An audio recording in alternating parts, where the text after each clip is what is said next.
Hello from Southern Ontario, Canada, Boxing Day. So I'm going to make a video about lab-cultured meat and Bill Gates. But before I do, I was, just sifting around yesterday, taking a break from ferreting down the rabbit holes and doing what I do on the channel.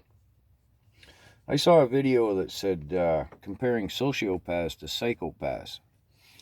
So I popped in briefly to check that out because 20 years ago I made a very in-depth personal study. I read a lot about sociopathy. The Danes, the Danish people at that time, were the world leaders in the study of sociopathy, psychopathy. I'll come to that terminology in a moment. Dr. Robert Hare from Canada,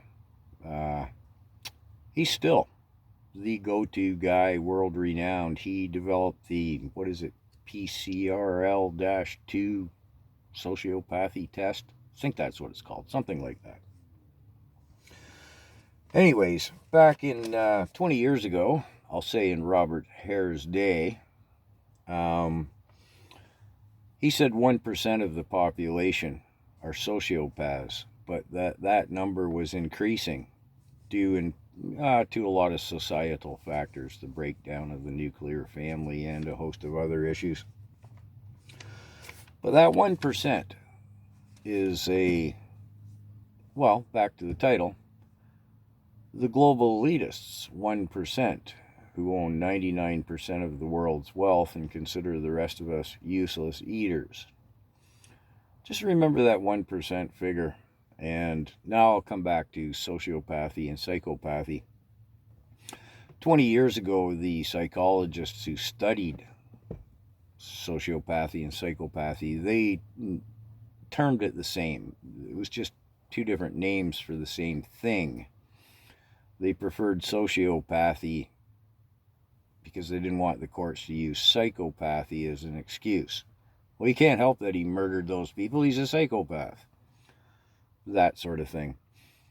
Now, I'm not going to go down this sociopathy, psychopathy rabbit hole anymore. Is there a difference between one and the other? And then they break it down into narcissism and social